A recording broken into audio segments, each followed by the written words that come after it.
paz, amém? Glória a Deus, que bom estarmos aqui em casa, em família, amém? Eu tenho tido a honra de viajar por muitos lugares, pregando a palavra de Deus em muitos lugares. Estava comentando agora há pouco ali em cima, conversando com o pessoal do Kids e dizendo para eles, né, de alguns lugares onde eu estive agora. E assim, tem sido um prazer. Fui para esse final de semana, estive ministrando numa igreja em Minas Gerais, igreja Shalom. Inclusive são os pastores do pastor Danilo Figueira, que esteve com a gente aqui no Incendiários. Uma igreja linda, linda mesmo. Estive lá com eles, fui tão abençoado, aprendi tanto com aqueles irmãos. Fiquei lá quinta, sexta, ontem pela manhã ministrei lá ainda, saí correndo e vim para São Paulo. Ministrei de tarde, de noite e hoje voltei correndo para estar em casa. Eu tenho sido muito abençoado viajando por muitos lugares, conhecendo novas estruturas, recebendo de Deus através de irmãos pelo Brasil e pelo mundo. Mas irmãos, eu volto a dizer, nada melhor do que estar em casa. E aqui é a nossa casa, amém? Você pode falar isso para quem está do seu lado? Aqui é a nossa casa, amém, irmãos? Você precisa ter esse senso de pertencimento. Que coisa boa a gente saber, bom, eu posso ir para muitos lugares, mas eu volto, porque aqui é a minha casa. Eu tenho uma grande família. Irmãos, olha, eu me lembro de quando a minha mãe falava da conversão dela. Minha mãe foi a primeira pessoa a se converter da família toda, né? Ninguém havia se convertido ainda. E ela conta que ela, com muitas lutas na sua família, ela pensava, né? Se Deus pudesse me dar uma família abençoada, era tudo que eu mais queria. E ela então resolve entregar a vida a Cristo por conta de uma promessa, uma palavra de Deus. Eu vou abençoar a sua geração. Então ela vem, entrega a sua vida a Cristo, porque ela sabia, eu entregando a minha vida a Cristo, eu terei a minha família abençoada, mas eu também terei agora uma grande família para fazer parte. Dá uma olhada aí para trás, observa aí quantos irmãos, quantas irmãs o Senhor te deu. Apenas um pouco estão aqui, né? Alguns estão aqui, outros não puderam vir, outros estão em outros lugares, outras cidades, outras nações nesse momento. Irmãos que Deus nos deu, você não está sozinho, você tem uma família, você tem uma casa, você tem um pai, você tem uma herança, você tem um destino. Amém, irmãos? Glória a Deus por isso. E eu quero assim começar dessa forma, porque eu quero continuar conversando com os irmãos sobre o assunto que falamos na semana passada, a respeito da igreja de Cristo. Eu quero falar hoje mais um pouco. Eu falei semana passada, falei, bom, se eu não conseguir terminar, eu termino semana que vem. Mas hoje eu vou falar de novo, se eu não conseguir terminar hoje, eu termino semana que vem. Porque esse é um assunto tão profundo, tão poderoso, tão fundamental da palavra de Deus, que nós precisamos assim mergulhar nesse aspecto da Bíblia, para que a gente saiba mesmo como é viver em igreja. A igreja que Jesus quer manifestar aqui na terra. Amém? Então, eu quero ler com os irmãos, mais uma vez eu vou ler dois textos, Mateus capítulo 16 e Mateus capítulo 18. Por que eu vou ler esses dois textos? Você conhece o texto. Esses dois textos são as duas vezes em que Jesus usa a palavra igreja. Jesus vai usar a palavra igreja duas vezes. No Novo Testamento você vai encontrar essa palavra falada por Jesus em Mateus capítulo 16 e também em Mateus no capítulo 18. Então no capítulo 16, sempre lembrando do contexto, vou perguntar, onde estão as Bíblias de papel? Está aumentando, né, irmão? Vamos ver. Ô nego, olha aí quantas, Bíblia de papel, que só quem é raiz levanta a Bíblia de papel, deixa eu ver. Agora os Nutella podem levantar o celular. Muito bem. Eu me recuso a dizer, abra o seu aplicativo. Eu nunca vou falar isso. Abra a sua Bíblia. Isso. Nós vamos abrir a Bíblia de papel. Mateus capítulo 16. Então, Jesus está conversando com os seus discípulos.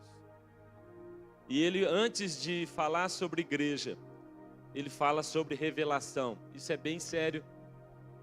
se você e eu não tivermos uma revelação correta de Cristo, jamais teremos uma revelação correta da igreja, porque Ele é cabeça da igreja. Então, antes dele falar sobre igreja, ele fala sobre revelação. E a pergunta é: quem eu sou para vocês? Porque só depois de respondermos quem Cristo é, nós poderemos viver igreja de fato. Então a Bíblia vai dizer agora, verso 18: eu também te digo que tu és Pedro, sobre esta rocha eu edificarei a minha igreja, e as portas do inferno não prevalecerão contra ela. Diga comigo: porta do inferno.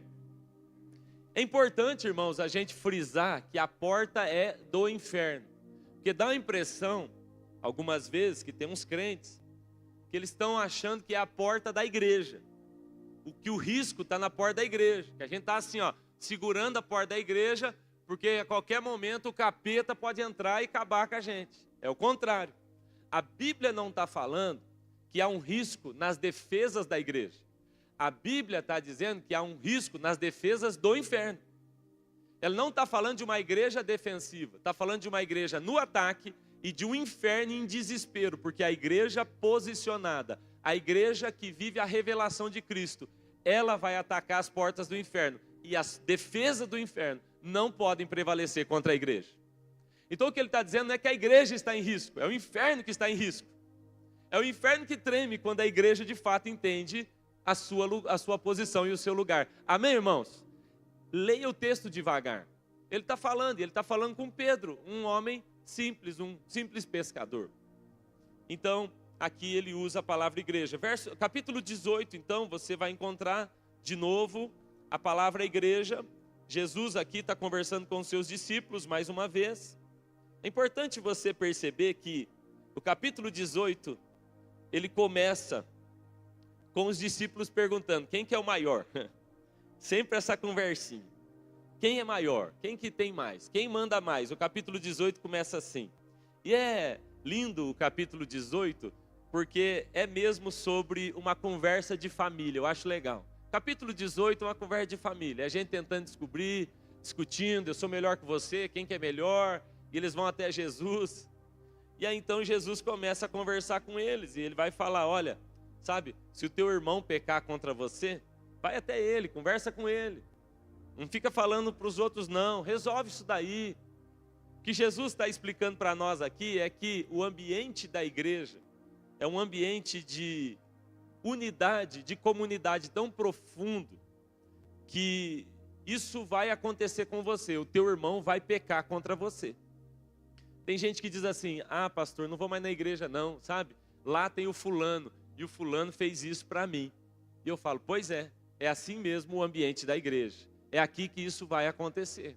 Porque é nesse ambiente de relações profundas que acontece de alguém me ferir e outra pessoa ficar ferida comigo também.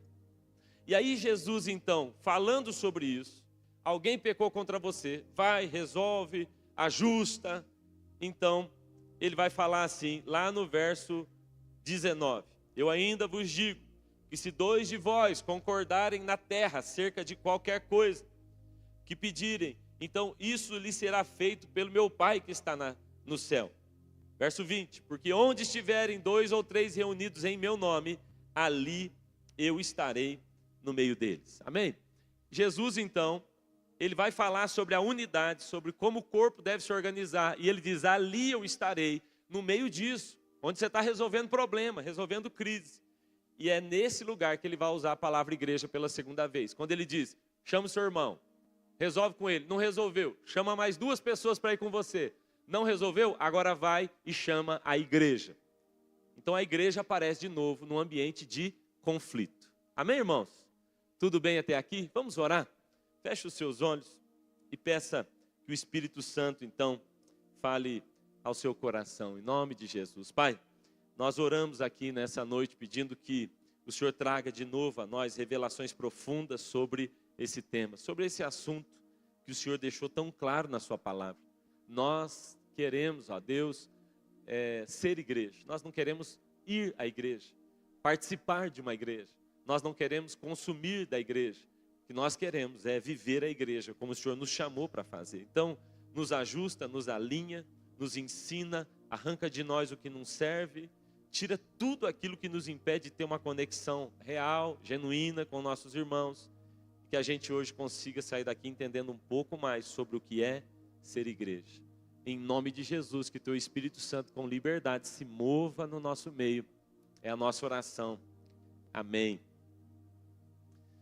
Irmãos, o tema dessa mensagem, se a gente pudesse dar um tema para ela, é fluindo juntos como igreja.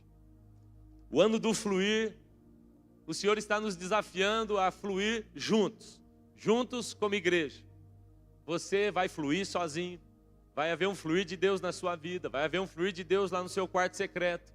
Mas eu quero te desafiar a ouvir o que Deus está falando conosco nesses dias, nos convocando a fluir, mas fluir como comunidade, juntos assim. Sabe, irmãos, há uma frase que nós falamos na semana passada que é: Deus escolheu fluir pela história através da sua igreja. Ele podia fazer de qualquer maneira, mas Ele escolheu se manifestar na terra através do corpo de Cristo, que é a igreja. Ele podia fazer de qualquer jeito, mas Ele decidiu, vai acontecer através da minha igreja. Sabe, irmãos, eu tenho assim, como eu disse, viajado por muitos lugares e é interessante como as pessoas têm interesse em saber o que está acontecendo aqui. Muitos lugares onde eu chego, ontem mesmo, à tarde, eu até que estava assim, até cansado e no intervalo eu preguei de tarde, depois tinha um intervalinho curto, eu só ia tomar uma água e tinham pessoas sentadas na sala, no chão, querendo saber como vocês fazem, como é plantar igrejas, como é. E eles querem saber do que Deus está fazendo aqui, tão interessados no que Deus está fazendo através de gente simples como você e como eu. O que Deus está fazendo aqui é algo maravilhoso, é um avivamento. E o que nós estamos experimentando nessa casa é a realização, o cumprimento de promessas, de profetas que passaram por aqui, liberaram palavras poderosas sobre essa casa. Agora, em outros tempos também, nós estamos experimentando, provando do cumprimento dessas promessas. Outro dia a gente conversava lá em casa de palavras que o pastor Dani Bonilla, lembram? Aquele profeta de Deus liberou sobre nós que estão se cumprindo e ele nem conseguiu ver porque faleceu há pouco tempo. Mas sabe, irmãos, o Espírito Santo vem falando algo muito interessante ao meu coração. E ele vem dizendo assim, olha, o quanto mais essa casa aprender a viver igreja, mais então receberemos liberação dessas promessas e cumprimento dessas promessas sobre nós. Ouça isso, irmãos, muito do que Deus tem para fazer na nossa igreja, Ele vai liberar a partir do momento em que nós aprendermos a viver igreja, de fato. Porque o que Ele vai fazer e vai liberar através da sua igreja. Por isso é tão importante que a gente viva cada dia mais e mais a revelação do que é ser igreja de Cristo. Porque quanto mais vivemos isso, mais nós vamos receber das promessas e das bênçãos de Deus sobre nós. Amém, irmãos? Há um fluir de Deus que é liberado sobre a igreja. Eu falei aqui na semana passada sobre como Jacó, ele chega no poço e ele então está ali com sede e ele quer água, ele quer dar água para os seus animais, Gênesis capítulo 29. E ele fala para o pessoal, ei, abra a boca do poço. O poço tinha uma pedra, a pedra era muito grande, era uma pedra pesada, não se podia tirar sozinho, eram necessários muitos homens para arrancar a pedra de lá. Mas ele está dizendo, tira a pedra, libera a água. E há uma frase que assim me chocou, chamou a minha atenção. Porque os homens disseram, ei Jacó, nós não vamos tirar a pedra. Água não é liberada nesse ambiente. Você veio de um outro lugar, você não entende a nossa cultura. Mas nessa cultura é o seguinte, nós esperamos os rebanhos estarem reunidos. E quando o rebanho se une, sabe, irmãos, igreja nada mais é que um rebanho reunido. Igreja, de fato, é um rebanho reunido para viver a vontade do Pai. E eles disseram então para Jacó, quando o rebanho se reúne, então nessa hora a pedra é arrancada e a água é liberada. Há um fluir quando o rebanho está unido. Amém, irmãos? Eu acho legal porque, só abrindo um parênteses, Jacó ele fica tão impressionado quando Raquel chega. Se você for ler o texto, diz que ele tirou a pedra sozinho de lá. Meu Deus, o que homem apaixonado pode fazer, não é verdade? Arrancou a pedra, leia o texto. Ele tira sozinho, maravilhoso. ele libera aquele lugar, porque Jacó é a tipificação de Cristo também, que é a pedra. Então ele remove a pedra, para que quando o rebanho se reúne, então em unidade, agora há um fluir de Deus liberado sobre nós. Irmãos, eu falei isso na semana passada, quero repetir. Ninguém precisa de uma igreja para se encontrar com Cristo. Você pode encontrar com Cristo no trabalho, no meio do pecado, você pode encontrar com Ele na cadeia, qualquer lugar. Ninguém precisa de uma igreja para se encontrar com Cristo. Mas todos nós que já nos encontramos com Cristo, agora precisamos de uma igreja para desenvolver tudo aquilo que Deus quer que a gente viva e desenvolva. Sabe, irmãos, eu quero te convidar nesses dias. Nós vamos insistir com isso aqui como igreja. Quero te convidar para, assim, de maneira intencional, nós fluirmos como igreja.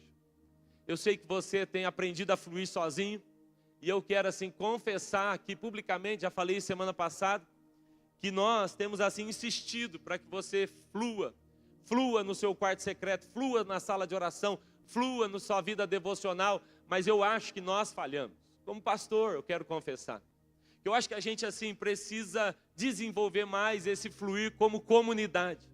Em unidade, juntos, assim, unidos mesmo. E eu acho que nesse ambiente, eu acho que talvez é algo que a gente está falhando e que se a gente aprender nesse ano de 2026, nós vamos provar de coisas que nós nunca pudemos provar em outros anos. Exatamente porque não conseguimos ser a igreja que Cristo quer que a gente seja. Então eu quero te desafiar, irmãos, a, assim, de maneira intencional, junto comigo, a gente fluir dessa forma. Eu falava isso na semana passada, talvez um dos eventos mais importantes da história do mundo, da história da humanidade, não só da história bíblica, tenha sido quando o Espírito Santo vem. Pentecostes conta essa história, é o momento em que o Espírito que visitava passa a ser o Espírito que habita. E agora não é mais sobre visitação, é sobre habitação. Bom, os profetas desejaram, todo mundo desejou isso, e agora chegou o momento. Mas Jesus dá uma orientação clara, e ouça bem isso. Quando Jesus vai orientar os seus discípulos sobre o ambiente onde esse derramar acontece, o ambiente onde o Pentecoste surgiria, ele dizia, então vocês devem se reunir e permanecerem juntos lá em Jerusalém. Ele estava dizendo para aqueles discípulos, vocês querem provar? Vocês querem os dons? Vocês querem provar do profético? Vocês querem experimentar do sobrenatural? Vocês querem? Chegou o tempo, é a hora. Vocês me viram fazer. Vocês viram tudo que eu fiz. Mas agora chegou a hora de vocês fazerem. E sabe, eu quero que vocês estejam em um lugar. Há um lugar específico, que é juntos como igreja. Irmão, tinha 120 pessoas num lugar apertadinho. Estivemos lá, né, Nani? Naquele salão.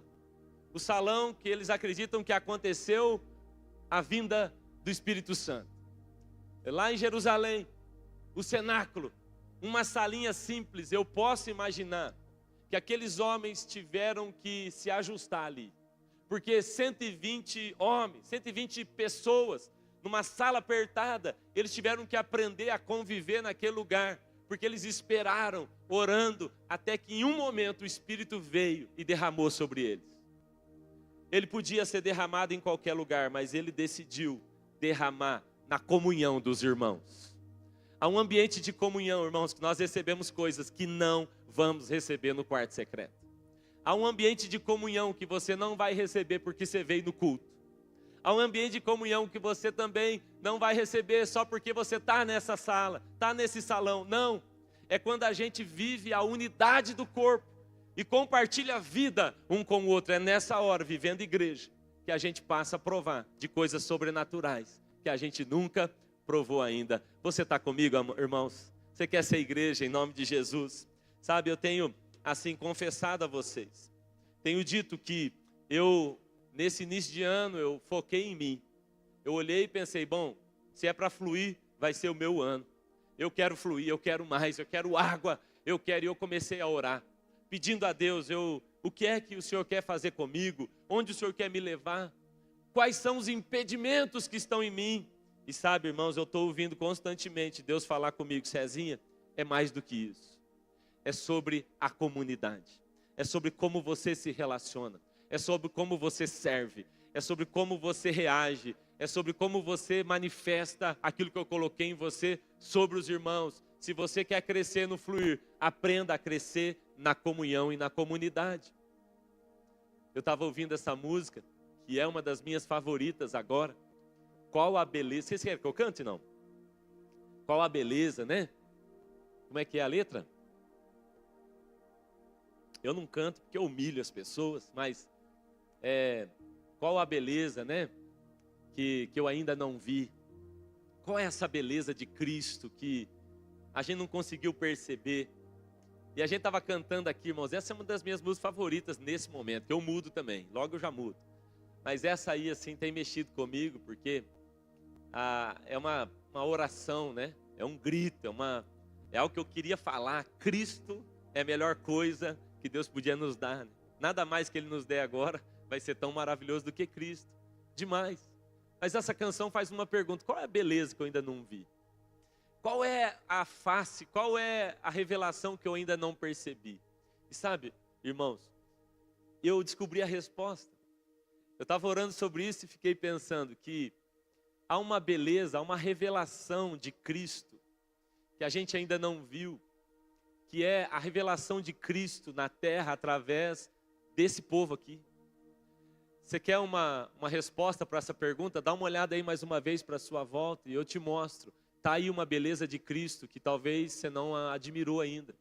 Está aqui uma beleza de Cristo que talvez a gente ainda não deu valor, que é a comunhão, porque Ele está dizendo: esse aqui é o meu corpo. Quer saber mais de mim? Ei, viva mais a comunidade. Viva mais na comunhão. Na semana passada, eu gastei um tempo dizendo assim: o que não é ser igreja? Nós falamos um pouco sobre o que não é ser igreja. Eu disse: olha, antes de falar o que é, vamos falar sobre o que não é. Falamos que igreja não é evento, igreja não é uma instituição, igreja não é de alguém. Mas hoje eu quero falar com você sobre o que é ser igreja. O que é ser igreja segundo a Bíblia, o que nós somos. Então, se você está anotando, anote aí. Em primeiro lugar, nós somos o corpo de Cristo andando pelas ruas de Laranjeiras do Sul. Você quer saber o que é a igreja? Eu te digo, a igreja somos nós. O corpo de Cristo andando pelas ruas da cidade. Você já pensou? Irmão, quem aqui sonhou um dia ser parte dos 12 discípulos de Jesus? Você já pensou nisso? De vez em quando passa essas coisas pela nossa cabeça. Você já pensou? Já pensou se eu estou andando pela rua e encontro com Jesus? Então, o que a Bíblia está sugerindo é que a igreja é o corpo de Cristo andando por aqui. A igreja é a manifestação do reino de Deus aqui na terra. A igreja de Cristo é a instituição mais simples e poderosa de todo o universo. Isso é igreja. Mas sabe, eu anotei aqui algumas frases de pastores, líderes, avivalistas, frases que eles usaram para definir a igreja. Se você não conseguir anotar, depois a gente encaminha elas todas ali no grupo. Mas ouça bem, olha só. A igreja é o corpo vivo de Cristo na terra, formado por pessoas unidas a Cristo. Não se pode ir à igreja, somente ser igreja. Guarda isso no seu coração. Outra coisa, a igreja não é um clube social. Essa frase é de Billy Graham. A igreja não é um clube social. Ela é um corpo criado pelo Senhor para atender aos seus propósitos. Irmãos, isso vai definindo muito. Ouvir esses homens tão sábios vai nos ajudar. É um corpo criado pelo Senhor. Para qual fim? Para cumprir os seus próprios propósitos. A igreja de Cristo é onde o homem perde a sua vontade para ganhar a vontade de Deus. Outra definição: a igreja não é uma instituição para pessoas perfeitas, não. Ela é um santuário para pecadores salvos pela graça de Jesus, amém? A igreja é a única sociedade que existe para o benefício daqueles que não são seus membros. Já parou para pensar, irmãos? A igreja é uma sociedade organizada para abençoar aqueles que ainda não são membros e que estão lá fora precisando conhecer Jesus. Quer uma outra definição? Essa também é de Billy Graham. A igreja é a estratégia de Deus e não existe um plano B. Essa é de Billy Graham. Lutero disse o seguinte: A igreja não é feita de pedras ou de madeira. A igreja é feita de pessoas que creem profundamente em Jesus Cristo.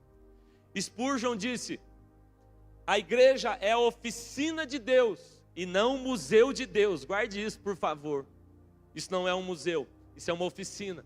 Nós estamos sendo preparados, ajustados para viver o propósito que Ele tem para nós. C.S. Lewis tem uma frase pesada, ouça essa: a igreja existe para nada mais senão atrair homens a Cristo, para torná-los pequenos cristos. Se ela não faz isso, todas as suas atividades, os seus patrimônios, são simplesmente perda de tempo. Olha só que pesado. John Wesley, um grande avivalista, ele disse assim também: eu não tenho outro objetivo senão o de viver e morrer em comunhão com a igreja. A gente vai ver esses caras que marcaram a história. John Wesley foi um dos homens mais ricos da sua época. Você sabia disso? Um dos homens mais ricos da sua época. Ficou conhecido por comer apenas batata para poder guardar o seu recurso para abençoar pessoas que ainda não conheciam Jesus. Ele dizia: olha, no fim da minha vida, vocês podem olhar nos meus bolsos ou na minha conta bancária, e se vocês encontrarem mais do que $5, considerem mentira tudo que eu preguei. E ele usou todo o seu recurso para levar pessoas a Cristo. Essa é a frase dele: eu não tenho outro objetivo senão o de viver e morrer em comunhão com a igreja. Tem uma frase do Tim Keller, ele faleceu há pouco tempo. Apesar de eu não gostar da ideia de igreja hospital, a frase dele é assim: a igreja é um hospital para pecadores e não um hotel para santos. Bom, isso ajuda a gente a definir um pouquinho sobre o que é a igreja, amém? Mas a Bíblia, para que a gente tivesse um entendimento melhor sobre o que de fato é a igreja, a Bíblia nos dá 3 analogias. Ela compara a igreja de 3 maneiras, pelo menos 3 maneiras, talvez tenham mais. Mas existem 3, irmãos, que são tão fáceis, talvez assim, eu acredito que fica fácil da gente compreender. Deus já fez isso com a gente, deixando na Bíblia essas analogias, para que a gente pudesse ter uma impressão visível do que Ele queria dizer. Então eu vou falar das 3 analogias que a Bíblia faz sobre igreja. Igreja como noiva, igreja como família e igreja como, como corpo. Isso aí, cansado, desculpa. Então vamos lá. Primeira delas, a Bíblia fala, quando compara a igreja a algo, a Bíblia diz que a igreja é a noiva de Cristo. Você pode olhar para quem está do seu lado e falar para ele assim: nós somos noiva de Cristo. Nós já tivemos problema com isso lá em casa, né, Sueli? Uma vez teve um rapaz na nossa casa que falou: não sou noiva porque eu sou macho. Falei: não, mas eu vou te explicar melhor isso aí, né? Mas tá bom, o princípio está ali bem aplicado, é macho mesmo, tudo bem. Mas a ideia de noiva, irmãos, é mesmo para que a gente tivesse uma noção de como a gente deveria se comportar. Quantas mulheres que estão aqui já foram ou são noivas hoje? Deixa eu ver. Já foi noiva ou é noiva agora? Deixa eu ver, levanta a mão bem alto. Eu fiquei noiva, levanta a mão. Você sabe como é que é? Não é verdade? Puxa vida, eu me lembro de quando eu fui pedir Suelen em noivado. Falei com o pai dela, com a mãe, foi toda uma história. E quando eu fui pedir ela em noivado, eu levei ela para um lugar que eu tive pesadelos muito tempo, porque era um lugar assim que ficava em cima de um lago e era um deck. E muito tempo eu sonhei, tive pesadelos que eu estava pegando a aliança para entregar e caía na água e desaparecia. Mas aquele dia foi tão especial. E eu pude então colocar um anel ali no dedo da Suelen e agora dizer: é minha noiva e eu sou o seu noivo. E sabe, irmãos, isso biblicamente implica em coisas muito sérias. Porque quando a Bíblia está falando para nós que nós somos noiva, a noiva de Cristo, para ter um entendimento de como a gente deve viver, isso implica em pelo menos 3 coisas. Se você está anotando, anote aí. Número 1, preparo. Se você foi noiva ou é noiva, você sabe, hein, Kézia? É um grande tempo de preparo, sim ou não? Ah, irmão, eu não aguentava mais, para falar a verdade. Todas as nossas conversas eram sobre isso agora. A Suelen tinha a lista. O que uma noiva tem que fazer 12 meses antes. O que uma noiva tem que fazer 11 meses antes. E ela tinha uma lista, irmãos, até chegar no dia. Tudo que tinha que fazer, porque noivas se preparam. Amém? Noivas estão se preparando. Sabe, biblicamente, o tempo de noivado, chamado também de tempo de desposamento, biblicamente esse tempo, ele não é só, talvez no nosso contexto, o noivado é uma coisa simples, pôs um anel, não deu certo, tira o anel. Não, naquela época tratava-se de um compromisso super sério, a ponto de que se alguém no período de noivado cometesse então um adultério, ou tivesse algum problema, irmãos, a pessoa poderia morrer, porque o nível de comprometimento e compromisso nesse período era assim altíssimo. Tanto que, vocês se lembram da história de José e Maria. Maria e José já estão noivos, já estão no tempo de desposamento, ou seja, não tem mais volta. É dali para frente, é dali para o casamento. E ela de repente aparece grávida. É por isso que a situação ficou tão esquisita. Mas José sustentou. Então preste atenção. Nós estamos no tempo de desposamento. Há um noivado e há um noivo que vai vir nos encontrar, amém?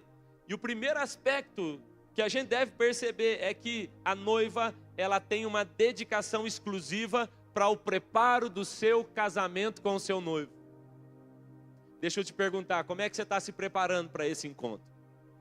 Como tem sido o seu preparo para esse momento? O segundo aspecto da noiva é que não só é preparo, mas também é pureza, santidade. Sabe, a Bíblia quando fala da noiva, ele diz, ele vai vir buscar. Mas ele vem buscar uma noiva sem rugas e sem máculas. Eu tenho medo sempre de falar rúculas nessa hora. Mas sabe, irmãos, a Bíblia diz que a noiva que ele vem buscar, uma noiva que se preparou, uma noiva que se santificou, é uma noiva pura, é isso que a Bíblia está dizendo. Eu lembro que no dia do nosso casamento, Suelen teve o dia da noiva. O meu dia do noivo foi bem estranho. Eu cortei a unha e fiquei o dia inteiro levando coisa para a festa, carregando freezer nas costas. É o dia do noivo. E ela mandava fotos deitada na banheira. O dia da noiva, enrolada num papel. Um dia você não ficou enrolada num... Eu estou lembrando disso agora. Teve um dia que ela mandou lá que ela estava enrolada num plástico, sei lá, não era? Achei que alguém ia te entregar de presente para mim, enrolada num papel bolha. Não, ela enrolou... Eu estou lembrando isso. A mãe dela mandou uma foto para mim enrolada em plástico. Falei, o que é? Não, está preparando. Falei, deixa ela preparada. Mas ela teve o dia da noiva, havia um preparo, havia um cuidado. Irmãos, você, esposo, você aí, marido, eu imagino que essa é uma cena que você nunca vai se esquecer na sua vida. Eu nunca mais vou esquecer. A igreja que nós casamos não era tão comprida como essa, mas também era comprida. Eu estava lá na frente, tremendo de medo, que Sueli desistisse, mas eu já estava lá esperando ela.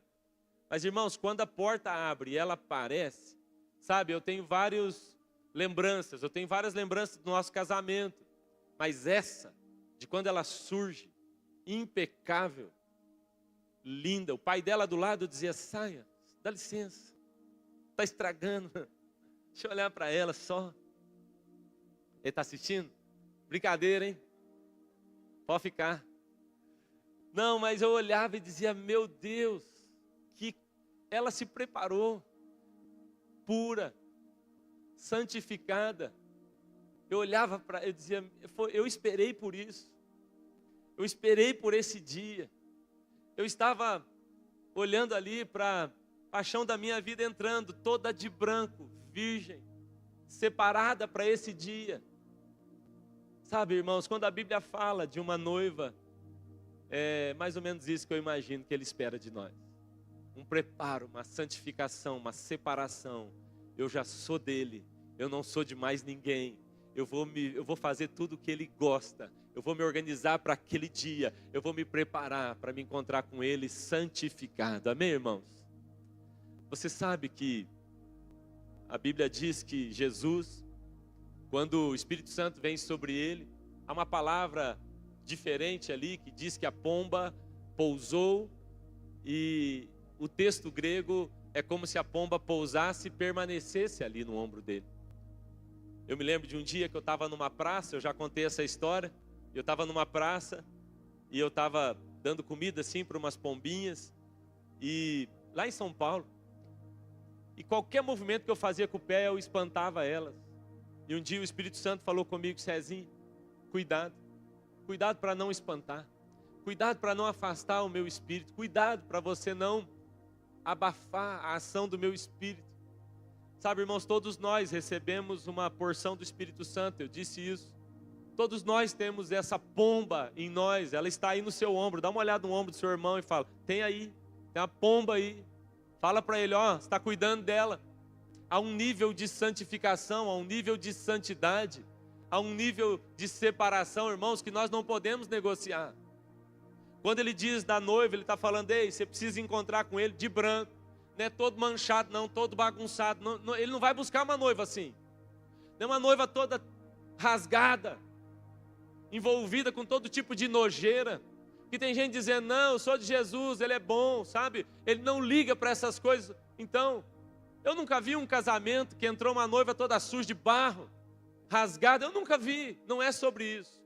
Quando ele fala da noiva, ele fala de alguém que se separa, e que se nega a viver coisas que o mundo aprova, e que se nega a viver coisas que para o mundo são até legítimas, mas que são imorais segundo a Bíblia. Eu quero me separar, eu quero continuar com essa pomba bem aqui, ó.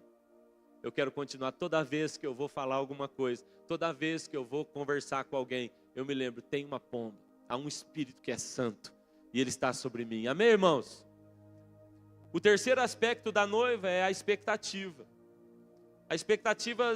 de encontro, a expectativa do casamento. Se o noivo aparecesse agora, como é que você está? Você está vivendo acreditando que pode ser hoje?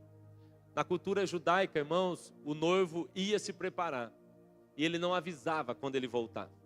O dia que ele estivesse pronto, ele tinha que chegar, e a noiva tinha que estar pronta para esse encontro. Esse encontro vai acontecer, eu te garanto. Esse encontro vai acontecer porque outras coisas que ele disse, tão mais difíceis, já aconteceram. Bom, ele disse que nasceria de uma virgem. Qual é a chance? Ele nasceu. Ele disse que derramaria do seu Espírito Santo. Qual a chance? Ele derramou. Ele disse que ele se levantaria no terceiro dia. Qual a chance? Ele se levantou. Ele disse que ele vai voltar para buscar a sua igreja. Qual a chance? Eu te digo, todas. Ele vai vir buscar a sua igreja. Ele vem, e a pergunta é: você vai? Porque ele só vai buscar um tipo de pessoa, a igreja. Ele não vai buscar você lá na sua casa individualmente, não, eu sou a própria igreja. Não, ele vai buscar uma noiva, separada, santificada, preparada, sem rugas e sem máculas, santa, que viveu na expectativa desse dia. Se o Senhor viesse hoje, se o Senhor aparecesse agora, como um raio, como um ladrão, como a Bíblia diz, você teria que pedir como aquelas noivas imprudentes: espera só um pouquinho que eu vou lá arrumar o meu azeite, vou dar uma alinhada na minha vida, porque eu tenho que pedir perdão para alguém, eu ainda preciso alinhar isso aqui, porque eu ainda estou vivendo juntado, porque eu ainda não resolvi essa questão desse vício na minha vida, eu ainda sou um mentiroso. Será que seria assim? Ou você poderia dizer: Maranata, chega agora, eu estou aqui, eu já estou te esperando, é hoje, pode vir. A segunda analogia que a Bíblia vai fazer com a igreja é a igreja como família. A Bíblia então fala que a igreja é uma noiva, está escrito em Efésios 5, está escrito em Apocalipse, capítulo 19, verso 7. E quando ele fala da igreja como uma família, isso está escrito em Efésios, capítulo 2, verso 19, mas isso está em Romanos, isso também está em Colossenses, a igreja como uma família. E ele vai falar que antigamente nós éramos estranhos, nós éramos forasteiros, nós éramos estrangeiros, mas ele diz que agora em Cristo Jesus nós somos da família de Deus. Então, o Senhor faz uma analogia aqui da igreja com uma família. E por que ele faz essa analogia da igreja com uma família? Para que a gente tivesse clareza do que é viver igreja, para você não ficar falando mal da igreja, para você não ficar tendo outras impressões sobre ela. Porque eu estou esperando o ambiente assim, pastor, da igreja, que todo mundo é bom, ninguém erra comigo, que ninguém falha. E eu pergunto, na sua casa é assim? A sua família é assim? Irmãos, quero confessar, de vez em quando eu e Sueli a gente compete. Ela fala assim, e aquela pessoa da sua família lá, complicada, hein? Eu falei, aquela da sua então. Quem não tem? Não tem, irmão, na sua casa alguém bem complicado? Ou é todo mundo assim, santo, ninguém nem peca? Não tem lá? Talvez você não está conseguindo ver, porque é você mesmo a pessoa complicada lá. Fala para quem está do seu lado, você é complicado, irmão. Não é simples lidar com você, não. Se é da sua família, está do seu lado, você fala assim, eu já acostumei, mas você é complicado. É que dá até preguiça deixar você arrumar outro. Eu já acostumei com os seus rolos. Mas quando a Bíblia fala de família, ele está dizendo, primeiro aspecto, anota aí, você está anotando. Quando ele está falando de família, ele está dizendo, preste atenção. Para sermos de uma mesma família, então, o que nos une? Um mesmo pai. Nós não estamos unidos aqui porque somos todos iguais. Nós não estamos unidos aqui, temos comunhão, porque nós pensamos completamente iguais. Porque nós temos o mesmo gosto, todo mundo se veste igual, usa a mesma linguagem, fala. Não, nós estamos unidos e podemos viver comunhão porque temos o mesmo Pai. Essa que é a questão. Então, o que nos une? O mesmo Pai. O que nos une? O mesmo sangue. Eu tenho o mesmo sangue. Corre aqui, o sangue que está no Lucas, o sangue que está no Davi. Mas sabe, em Cristo, eu tenho o mesmo sangue que corre sobre você também. Amém? E é por isso que falar, meu irmão, minha irmã, não é jargão. Você pode olhar aí para quem está do seu lado e falar, meu irmão, minha irmã. Olha para quem está atrás e fala assim, tudo bom, mano? Brother, mina, sei lá como é que é, se você quiser. Nós somos irmãos porque temos o mesmo Pai. Isso era impossível. Então a Bíblia vai dizer, Paulo ele diz, antes vocês eram forasteiros, antes vocês eram estrangeiros, e como estrangeiros não dava para ser da mesma família, mas agora em Cristo, ao nascer de novo, você nasce com um novo sobrenome, e agora você tem um novo Pai, e agora você tem um novo sangue, o sangue de Cristo, e agora sim, somos de uma mesma família. O segundo aspecto da família é a aliança, anota aí. A igreja como família fala de um mesmo Pai, mas a igreja como família fala de uma aliança. Temos aliança, amém, irmãos? Temos que ter uma aliança. Você já teve aqueles problemas na sua casa? Quem aqui tem irmão? Irmão é um negócio assim, irmão de sangue mesmo, irmão lá. Tá, quem tem? Tem aí? Tá bom. Quem já brigou com o irmão? Levanta a mão. Quase ninguém. Lucas, você brigou? Vamos conversar em casa. O pau quebra, sim ou não?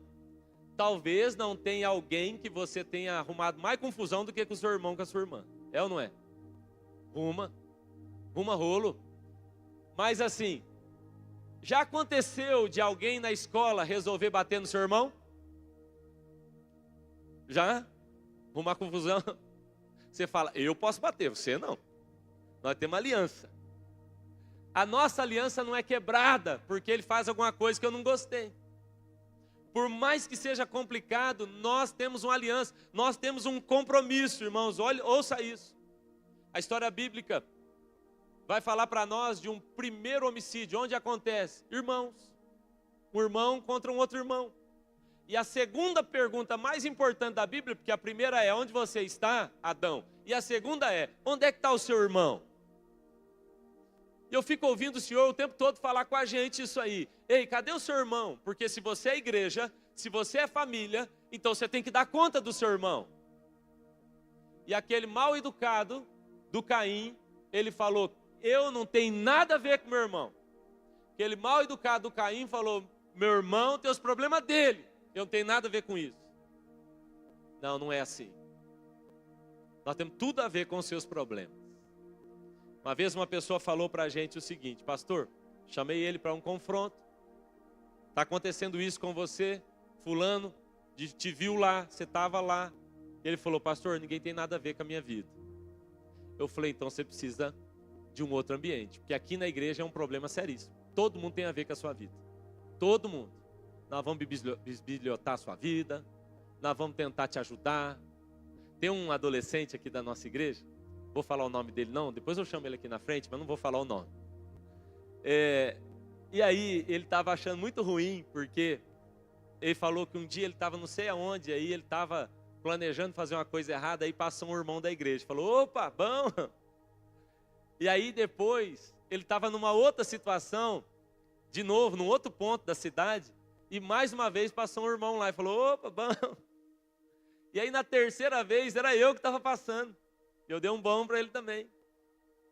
Aí eu falei, né, com os pais me contaram e eu falei assim, ó, avisa ele que ele tem tio na cidade inteira. E ele vai ter problema toda vez que ele tentar fazer uma coisa errada, nós vamos estar lá. Porque nós vamos cuidar dele. Nós vamos abraçar esse menino. Porque nós somos uma família. E família tem aliança. Amém, irmãos? Então você carrega o mesmo sangue. Como é que você não tem uma aliança? Você tem o mesmo pai. Como é que não tem aliança? Temos uma aliança. Amém? Se quisermos viver igreja e fluir como igreja, nós vamos ter que aprender a viver a aliança. E o terceiro aspecto da família são os conflitos. Como eu falei, talvez você não tenha tido mais problema na sua vida do que com o irmão, com a irmã. O pau quebrava, sim ou não? Uma vez, meu pai falou assim para nós, o meu irmão mais velho, tomara que ele esteja ouvindo, que assim, que vergonha. E aí esse meu irmão mais velho, ele resolveu pintar o cabelo dele de loiro. Naquela época eu não fazia isso, né? Agora está mais comum. Mas ele foi. E aí os meus pais prepararam a gente. Estava eu e meu irmão mais novo. Falou, ó, ele vai chegar aqui. E ele está com o cabelo assim. Respeita ele. E tal. Claro, claro. Não, para deixar. Ele é mais moreno, né? Esse meu irmão mais velho. E aí nós estamos lá, eu e o Marco Antônio, esperando a chegada dele.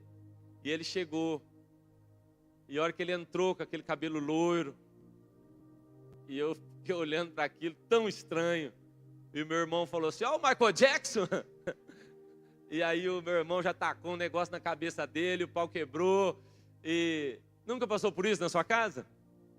Não? Já aconteceu com você não? Seu irmão, pegar pelos cabelos, nunca aconteceu lá, né? Agora me fala, você mudou de sobrenome? Você saiu dessa família?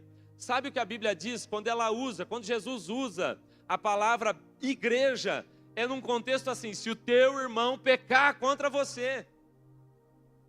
Se o teu irmão pecar contra você, se você está vivendo num nível de igreja, que não dá, Francis, para eu pecar contra você, nós não estamos vivendo igreja certo. Porque a igreja só pode ser vivida no nível certo, se tem espaço para eu errar contra você, senão nós estamos longe demais. E Jesus vai dizer, se o teu irmão pecar contra você, ele está garantindo, vai acontecer. Na igreja vai ter esse tipo de conflito, que é assim na família, mas a gente não se larga, nós temos compromisso, nós temos aliança, a gente continua junto e a gente continua fazendo a vontade do Pai. Amém, irmãos? Em nome de Jesus. A terceira analogia que a Bíblia usa é o corpo.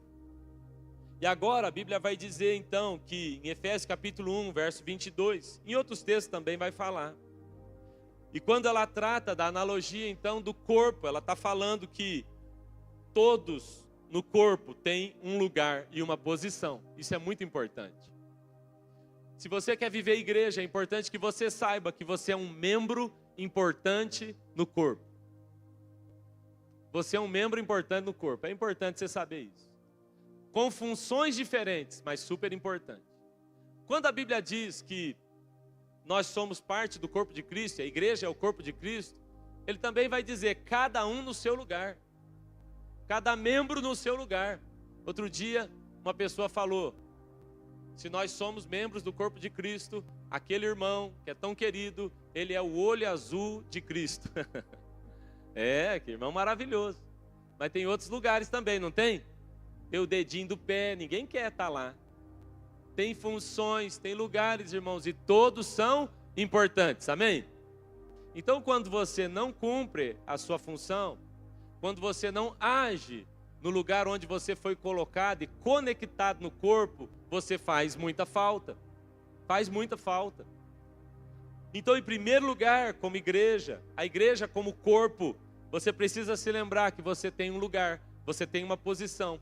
Há algo que Deus deu para você graça, que esse corpo aqui precisa para que a gente continue manifestando Cristo. Não importa qual seja a sua função, ela é preciosa, porque foi o Senhor quem te colocou nesse lugar, amém? Em segundo lugar, quando fala de corpo, fala de uma submissão à cabeça. Está dizendo de uma igreja que se compromete, submete completamente aos estímulos da cabeça, que é Cristo. Não é sobre fazer o que a gente quer, não é sobre preparar um culto para nós mesmos, não é sobre viver o ministério do nosso jeito, é sobre perguntar para Cristo o que é que o Senhor quer que a gente faça. Eu costumo dizer que a gente descobre que chegamos num nível de maturidade cristã o dia em que a gente para de levar para o céu as nossas necessidades e passa a buscar dos céus os desejos do coração de Deus. É sobre olhar para o céu e perguntar o que é que está no seu coração.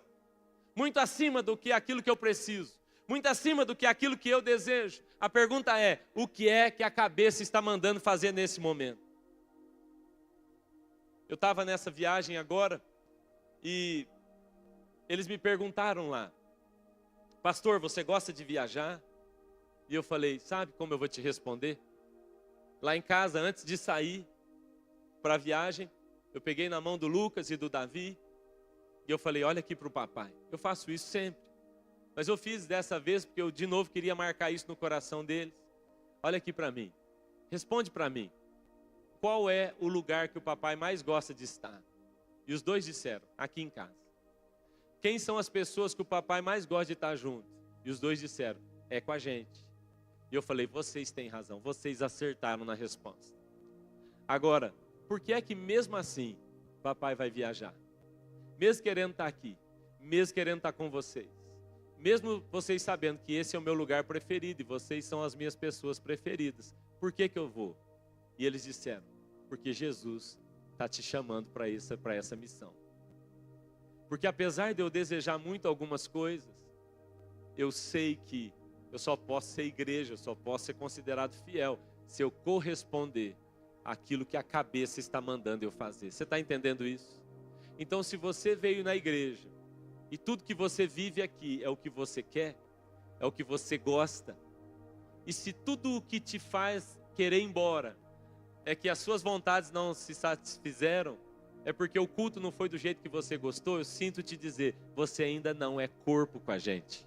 Você precisa se conectar ao corpo, entender que você tem um lugar, você tem uma função, e entender que quem manda em nós é Cristo, a cabeça, amém? É sobre Ele e é para a glória dEle. E o terceiro aspecto do corpo é que o corpo está em missão. Então a gente está o tempo todo trabalhando para que a cabeça fique satisfeita. O tempo todo nós estamos trabalhando para que a cabeça, então, receba aquilo que ela está estimulando. As analogias bíblicas são para uma clareza nossa. Deus nos chamou para ser igreja como família. Deus nos chamou para ser igreja como corpo. E Ele nos chamou para ser igreja como uma noiva. Amém, irmãos? E eu termino essa mensagem te fazendo uma pergunta e a gente já vai orar. A pergunta é, para você, na sua concepção, no seu entendimento bíblico, onde é que a igreja nasce? Quando ela nasce e onde ela nasce?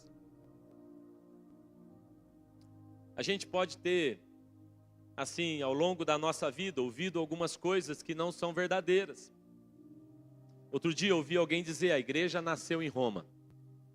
E é por isso que a única igreja que existe é a igreja católica, apostólica, romana. E eu digo, não, isso não é bíblico. Isso não é bíblico. A igreja nasce em Jerusalém. A verdade é que a igreja está tipificada lá em Adão. Quando o Senhor tira do lado de Adão e faz a noiva, Ele estava dizendo, a noiva vai sair de Cristo. É parte dele. A noiva e Cristo são a mesma coisa. E é por isso que quando Paulo, ele ouve a primeira vez de Jesus, o som, ele fala, Saulo, Saulo, por que você me persegue? Saulo nunca tinha perseguido Jesus, mas perseguiu a igreja. E a igreja e Cristo são a mesma coisa. É por isso que é tolice rejeitar a igreja e dizer, sou de Jesus, mas não gosto da igreja. É impossível você ter uma relação comigo dizendo, gosto de você, mas odeio a Sueli. Não vai dar. nós devemos então amar a noiva, assim como nós amamos o noivo. Então, a igreja está nascendo, ela está tipificada ali no Éden, e depois, lá na crucificação, a gente sabe que mais uma vez eles furam o lado de Jesus, e ao furar o lado de Jesus, a Bíblia diz que sai água com sangue, é quase que um parto acontecendo, e naquela hora, mais uma vez, o que está acontecendo é a tipificação do nascimento da igreja. Quando Judas vendeu Jesus por 30 moedas de prata, aquele não era o valor que era pago por um homem, aquele era o valor pago por uma mulher. Eles estavam assim desprezando Jesus ao oferecer 30 moedas. Um homem valia muito mais, mas o que eles não sabiam é que aquele valor estava sendo pago mesmo por uma mulher, mas não Cristo, a igreja que nasceria naquele dia. A igreja está lá. E depois, a concepção bíblica da igreja, o nascimento visível da igreja, acontece em Atos no capítulo 2. Atos 2, a igreja nasce. Por isso, a igreja, ela é católica, ela é apostólica, mas ela não é romana. Porque a igreja nasce em Jerusalém como um plano de muitos anos do Senhor. É assim que a igreja nasce. E por que é tão importante saber onde ela nasce? Ela nasce em Jerusalém, ela nasce em Pentecostes. É a partir dali que a igreja então vai correr o mundo todo. Por que é tão importante entender onde ela nasce? Porque quando a gente volta na origem, a gente entende o propósito. Quando a gente volta no início, a gente começa a captar também coisas que nós talvez perdemos pelo caminho. Ouça esse número. Há uma estatística que diz que assim que a igreja nasce, 100 anos depois que ela nasceu, ou menos, talvez ali 70 anos depois do seu nascimento, haviam 125 mil cristãos apenas. Já pensou que pouquinho? Em todo o mundo, 100 anos depois do nascimento da igreja, haviam apenas 25 mil cristãos. É pouco, não é? Só que essa igreja poderosa, essa igreja primitiva, esses números vão dizer que 300 anos depois, a igreja que era 25 mil, agora ela é 20 milhões de cristãos. É um crescimento assustador, sim ou não? Porque se em 100 anos depois de Cristo, ela era 25 mil, 300 anos depois de Cristo, ela é agora 20 milhões, ou seja, é um crescimento assustador. O que está acontecendo? Essa igreja sabia o seu propósito. A igreja primitiva se organizava de uma forma que a gente precisa voltar a se organizar. A igreja em sua origem, ela estava organizada de uma forma, irmãos, que a gente precisa olhar e voltar a viver aquilo como igreja, se a gente quiser mesmo marcar essa geração. Aqueles irmãos que viveram tudo isso já passaram, mas agora eles estão olhando para nós lá do céu e dizendo: vamos gente, é com vocês, nós já fizemos a nossa parte, vocês têm mais recursos, se vocês puderem viver a igreja de fato, vai causar um impacto nessa geração poderoso. A igreja primitiva era uma igreja de oração. A igreja primitiva era uma igreja que se reunia no templo, se reunia nas casas. Era uma igreja generosa, era uma igreja de poder, de milagre, de comunhão, uma igreja de comunidade, uma igreja de dons, uma igreja de cuidado mútuo, uma igreja que avançava de maneira missionária, uma igreja de plantação de igrejas. Eu quero nessa noite pedir que o Espírito Santo gere em nós um grande temor. O temor de sermos noiva dele, o temor de sermos corpo dele, o temor de sermos família dele, o temor de ser chamado por um nome tão precioso, o nome de Igreja de Cristo. O Senhor decidiu se mover sobre a face da terra, e Ele decidiu fazer isso através de nós. Eu quero agradecer você que está aqui nos visitando. Deus te abençoe. Venha mais vezes, mas eu quero que você saiba que nós não somos uma reunião para você visitar. Nós somos uma casa para você pertencer. Nós queremos que você esteja conectado ao corpo como nós estamos. Talvez você diga assim: mas eu estou vindo aqui primeira vez, sabe, pastor? Eu cheguei, eu era de uma outra igreja, eu nem sei muito bem. Ouça bem, não há lugar melhor, não há ambiente melhor para você estar conectado do que a igreja de Cristo. Eu não estou dizendo que a comunidade Zoe é a melhor igreja. Eu não estou dizendo que a comunidade Zoe é a única igreja. Nessa cidade temos excelentes igrejas, pastores, líderes que estão fazendo um trabalho maravilhoso. Nós somos um entre outros e nós estamos felizes com isso. A questão não é a denominação, a questão é a igreja de Cristo, de modo geral. E você precisa ser parte dela. Nós precisamos viver a igreja, comunidade, a comunhão, a unidade como nunca vivemos. Porque nunca estivemos tão próximos da volta do noivo. E ele vem para encontrar apenas uma pessoa, a sua noiva preparada. Amém, irmãos? Vamos orar? Fique de pé, por favor.